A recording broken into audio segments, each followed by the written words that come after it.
From the CyberHub bunker and studio, you're tuning in to the CyberHub Podcast. And now for your host and CISO, James Azar. Good morning, security gang. Welcome to another episode of the CyberHub Podcast, Wednesday, June 4th, 2025. A packed show for all y'all today. So if you missed yesterday's special broadcast episode, fear not, it's available everywhere. You still get your podcast. And on Friday, we'll have a special production of that episode releasing to all of y'all. Roger Grimes joined me yesterday to talk about a way to fix the internet. It was a lot of fun. We were talking about his new book, Taming the Hacker. So, sorry, I've got something in my throat this morning. So, anyways, a great show. Go make sure to watch it. If you haven't seen it yet, it's available on YouTube. On Friday, it'll be available at cyberhubpodcast.com with some really cool takeaways from this episode for all of y'all. So without further ado, join me for my coffee cup cheers this morning. I've got my Lavazza double espresso again, just beautiful. I don't know if you can see how hot it is. It's scorching. Coffee cup cheers, y'all. Oh, that's great. All right. We've got a lot to talk about in the United States of America. Ohio, Oklahoma, and Puerto Rico are experiencing significant limits of critical services for thousands of citizens after multiple cyber attacks over the weekend, paralyzing some municipalities. In Oklahoma, the city of Durant, home to more than 20,000 Oklahomians, said on Sunday that it was hit with ransomware.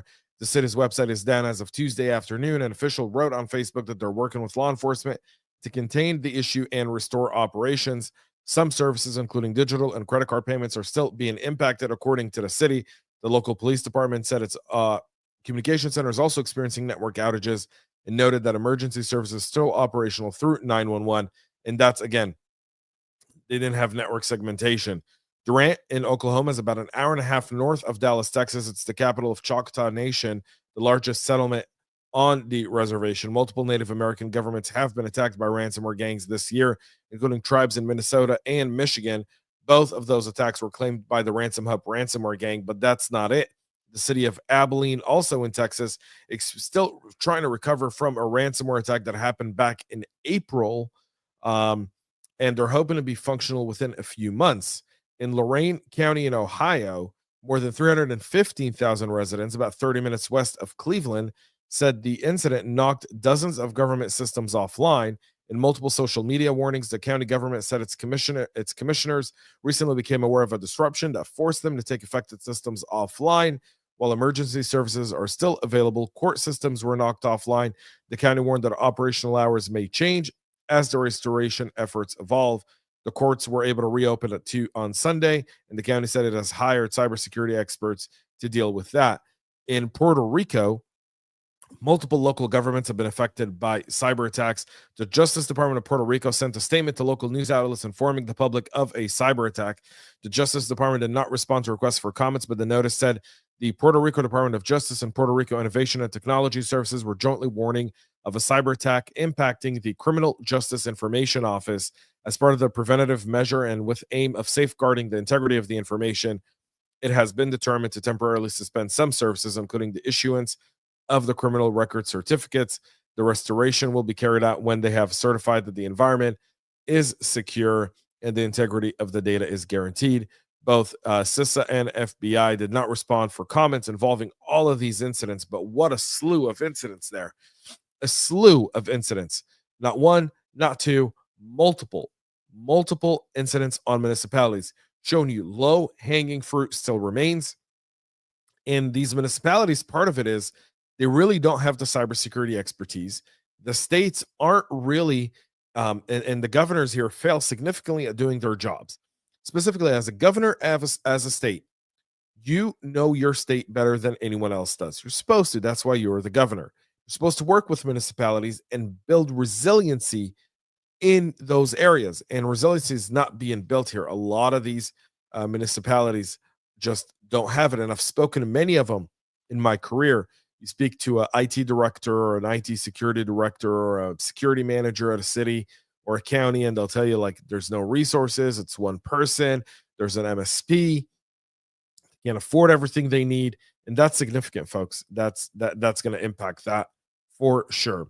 Let's get to Coinbase. So now we know, we have a little bit more information that the employees that were bribed by the threat actors were part of an outsourcing firm called TaskUs, which is an India-based customer support organization. According to Reuters, who spoke to numerous TaskUs employees, the data breach was first discovered in January after a TaskUs employee was caught capturing photos of her computer screen using a personal device.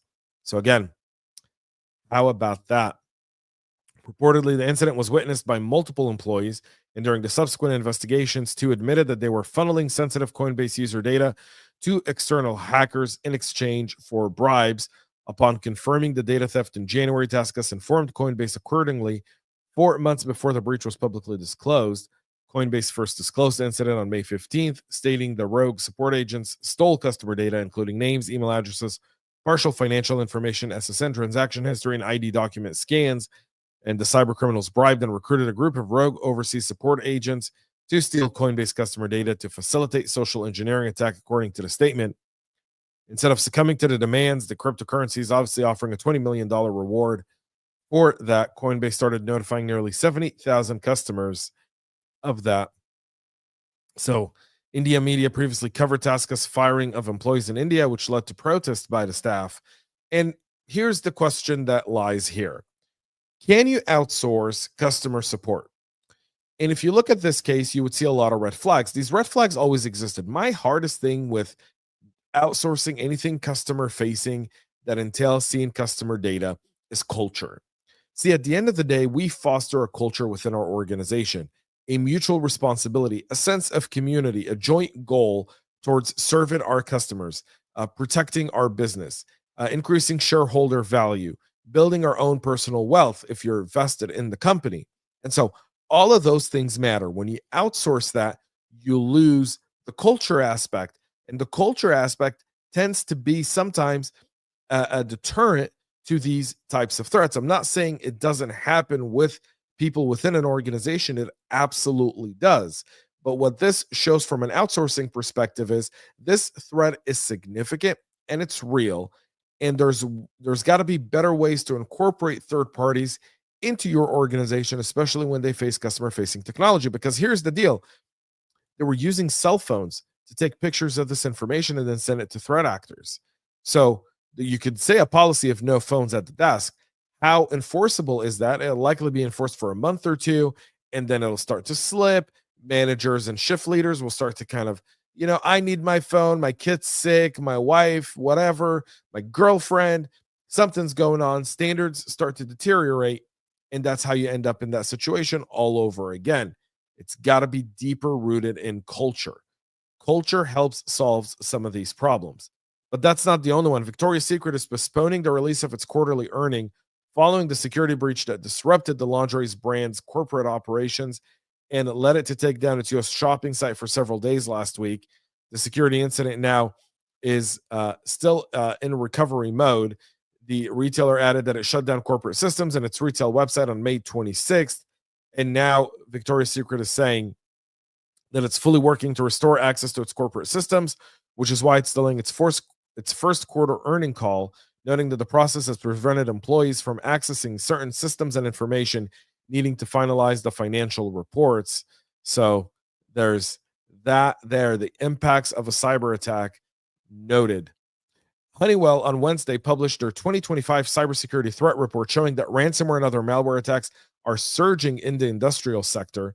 The report shows, based on OSINT and industry sources, that there has been a significant increase in ransomware attacks on industrial operations. While these attacks don't necessarily impact OT systems, more than half of the 55 cybersecurity incident reports reported to the SEC in 2024 did affect OT.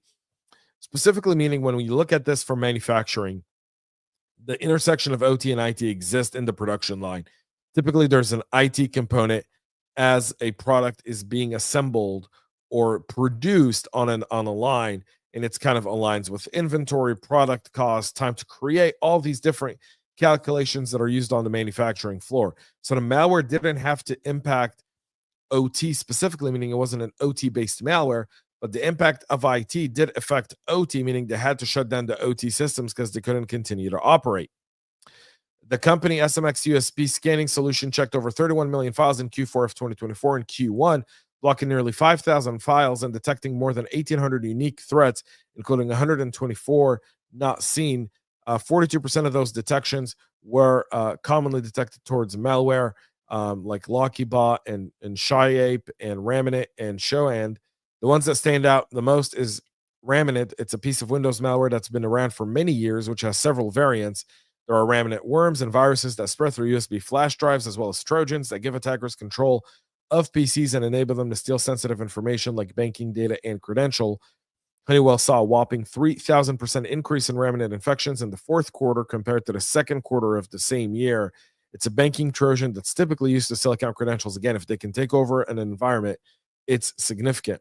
So, the current trend in Raminit being the leader of the last 3 quarters, one has to wonder if this is a directed attack or simply an efficient credential extraction tool that's easily distributed.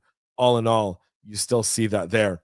So Lumma Stealer was allegedly taken down just a few days ago in an international takedown operation. Well, now we see it crawling right back into life, and why it's showing that it's very, very difficult to disrupt malware as a service operation. And the reason for it, folks, is because cybercrime is decentralized.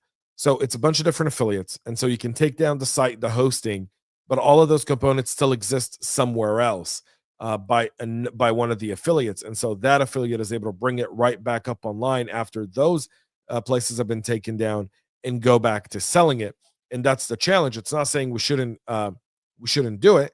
It's just saying that the Lumma operations, and like many others, always come back, and it's because you've got to be able to disrupt cybercrime more. And because it's decentralized, it's harder, because all you need is one of the affiliates to be in Russia, China, North Korea, Iran, or anywhere where they don't extradite and they're not part of the international effort to curtail cybercrime, and you've got a hole there. So you've disrupted it for a few days. You may have gotten significant insights to help make it less of a threat to organizations, meaning there could be decryptors and there could be better IOCs and TTPs, and your security tools are going to be better at recognizing it thanks to law enforcement information. But all in all, it's still going to be around, and that's the challenge there as well. Several malicious packages are being uncovered across both NPM, Python, and Ruby repositories that drain funds from crypto wallets, erase entire code bases after installation, and exfiltrate Telegram API tokens, once again showing the supply chain threats lurking in some of these open source systems. The findings are coming from multiple reports published by Checkmarks, Reversing Labs, Safety, and Socket in recent weeks. The list of identified packages across these platforms are listed here below, and we'll put these on our website at cyberhubpodcast.com. But again, you've got to be able to put some sort of protections around these open source packages. Some of these are published and their downloads in the hundreds and thousands in some cases, and threat actors absolutely manipulate them. So you want to make sure your developers are using the right ones there as well. Hewlett Packard Enterprise is issuing a security bulletin warning about 8 different vulnerabilities that impact StoreOnce, its disk-based backup and deduplication solution. Among the flaws is a critical severity authentication bypass vulnerability tracked as CVE 2025-370903, and it's got a CVSS score of 9.8 with 3 remote code execution bugs, 2 directory traversal problems, and a server-side request forgery issue. The flaws impact all versions before version 4.3.11, which is now the recommended upgrade version, and you can see all the CVEs here. Again, 37089er, 37090, 901, 902, 903, 904, 905, and 906. So some of these were discovered by the zero-day initiatives, and others were by the internal teams. Either way, you want to make sure you get these updated as well. Vodafone paying a $51 million fine over data privacy violations to Germany. German's data privacy regulation regulators on Monday fined the multinational telecom 45 million euros or $51.2 million for what they say is malicious behavior by a third-party sales agent and for security flaws in its authentication process. The German data privacy regulator, the Federal Commissioner for Data Protection and Freedom of Information, alleges that the partner agencies working with Vodafone arranged fraudulent deals with customers on the company's behalf, including by using fictitious contracts or even changing contract terms in ways which hurt clients. As a result, the agency was fined fined the company 15 million euros or $17.1 million because it had not adequately checked and monitored partner agencies working for it under the terms of GDPR. The regulator fined the telecom company an additional $30 million or $34 million for what it called security flaws in authentication process for customers using the company's online portal and hotline. Keep track of these fines, folks. And look what they went into. Authentication. Significant. The UK Strategic Defense Review details a plan to integrate its military defensive and offensive capabilities through the increased use of cyber, AI, and digital war fighting. Like the US, the UK is known but not publicly proven, engage in offensive cyber operations, even against allies. Among Snowden's leak was information about Operation Socialist, which ran from 2010 to 2013. The GCHQ successfully used a quantum insert attack against Belgacom, Belgium's largest telecom provider. Despite this, the UK has generally insisted it does not engage in cyber warfare until now, concentrated on integrating the UK's offensive and defensive military capabilities on land, sea, and air, and in cyber. This military review naturally includes real-time collaboration with the UK intelligence communities like MI5, 6, and GCHQ to achieve maximum effect in response to national security challenges. So, very interesting that they're publishing this. It's essentially a warning shot across the bow. The UK is no longer going to fight this in the trenches and in the shadows. They're going to make it public, and that's something significant there. Two coalitions of cybersecurity companies, professional associations, and experts have now endorsed Sean Planke, CISA director nominee, and Sean Cranecross, both President Trump's nominees to serve as director of CISA and national cyber director, respectively. The backers include executives at cybersecurity firms, former senior government officials from administrations of both parties, and leaders of trade groups and think tanks. We talked about this yesterday on the show. Nominate someone and get them through. You should push this through. Planke needs to get into CISA ASAP, and Cranecross needs to get into the director of cyber as the cyber czar at the White House. Both of those need to happen ASAP. Senate, do your job. Get these leadership positions filled. That's it for our show today. We'll be back tomorrow at 9 a.m. Eastern live with the latest cybersecurity news. You can always contact us. Go check out cyberhubpodcast.com. If you have any stories, anything there, those can be submitted there as well. And we're looking forward to being back tomorrow. And we got a great articles dropping this Saturday as well. So go check that out. cyberhubpodcast.com. Until then, have a great rest of your day, y'all. And most importantly, stay cyber safe. We love feedback, so make sure to connect with us on social media and subscribe to our podcast on your favorite podcast listening platform.